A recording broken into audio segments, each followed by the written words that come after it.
માંગરોળ તાલુકાના મકતુપુર ગામે વિકસિત ભારત સંકલ્પ યાત્રાનો રથ આવતા ગામના સરપંચ રામજીભાઈ અખિયા અને ગ્રામજનો દ્વારા કુમકુમ તિલક કરી સાંસદ રાજેશ ચુડાસમા અને ધારાસભ્ય ભગવાનજીભાઈ કરગઠિયાનું ઉષ્માભેર સ્વાગત કરવામાં આવ્યું હતું। મકતુપુરમાં વિકસિત ભારત રથ કાર્યક્રમમાં પ્રથમ મહાનુભાવો દ્વારા દીપ પ્રાગટ્ય કરી કાર્યક્રમની શરૂઆત કરવામાં આવી હતી। બાદમાં સૌએ સાથે મળી 2047 સુધીમાં દેશને વિકસિત ભારત બનાવવા સંકલ્પ લીધા હતા।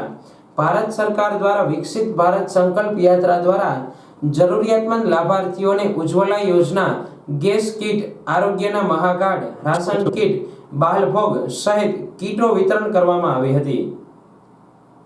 અભ્યાસમાં ઉત્તરોત્તર પ્રગતિ કરી સિદ્ધિ પ્રાપ્ત કરેલ વિદ્યાર્થીઓને પ્રમાણપત્ર આપી સન્માનિત કરવામાં આવ્યા હતા।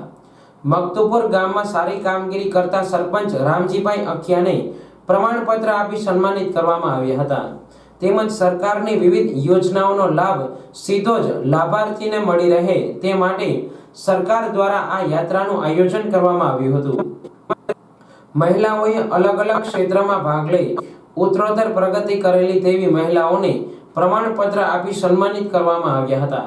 આ યાત્રા દરમિયાન લાભાર્થીઓને સરકારશ્રીની વિવિધ યોજનાઓના લાભોનું વિતરણ જૂનાગઢ સાંસદ રાજેશ ચુડાસમા, માંગરોળ ધારાસભ્ય ભગવાનજીભાઈ કરગઠિયા, બક્ષીપંચ મોરચાના રાષ્ટ્રીય અધ્યક્ષ વેલજીભાઈ મસાણી, મામલતદાર મણવર સાહેબ, તાલુકા વિકાસ અધિકારી આરવી ઓડેદરા, જિલ્લા પંચાયત ન્યાય સમિતિ ચેરમેન જીવાભાઈ સોલંકી, જિલ્લા પંચાયત આરોગ્ય સમિતિ ચેરમેન સોમાજભાઈ વાસણ, તાલુકા પંચાયતના પ્રમુખ ભાવેશભાઈ ડાભી, માંગરોળ પીજીવીસીએલ અધિકારી પરમાર સાહેબ, ઇજનેર સાંકલા, ન્યાય સમિતિ ચેરમેન જયંતિ ચુડાસમા, સદસ્ય ગોવાભાઈ ચાંદેરા, ભાજપ શહેર પ્રમુખ લીનેશ સોમૈયા, બાલુભાઈ કોડિયાતર સહિત મહાનુભાવોના હસ્તે વિતરણ કરાયું હતું।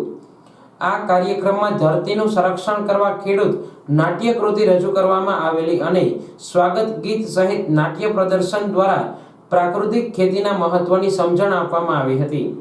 આ તકે જૂનાગઢ સાંસદ માંગરોળ ધારાસભ્ય, તાલુકા વિકાસ અધિકારી, તાલુકા પંચાયત પ્રમુખ તેમજ અધિકારીઓ અને સરપંચો અને ગામના આગેવાનો, કર્મચારીઓ, ગ્રામજનો ઉપસ્થિત રહ્યા હતા।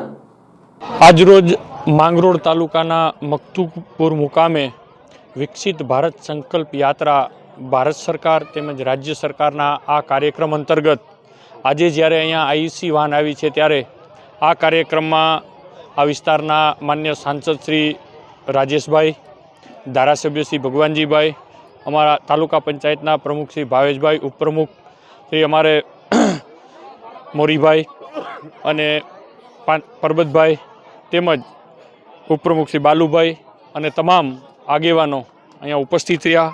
આ કાર્યક્રમમાં અહીંયા સરકારશ્રીની જે 17 યોજનાઓ છે એ તમામ યોજનાઓની માહિતી ગામ લોકો સુધી પહોંચાડી અને તમામ ગામ લોકોને આ માહિતીનો લાભ કઈ રીતે લેવો, આ યોજનાઓનો લાભ કઈ રીતે લેવો, આ યોજનાઓ કેને મળે જાણકારી ગામ લોકોએ લીધેલી છે। અહીંયા સ્ટોલ પણ રાખેલા છે આઈસીડીએસના બહેનો દ્વારા, મેડિકલ કેમ્પ દ્વારા અને અહીંયા તમામ બાળકો દ્વારા પણ આ તમામ યોજનાઓ અને તમામ જે શાખાઓ છે એ શાખાઓ પાસેથી પણ એને જાણકારી મેળવી।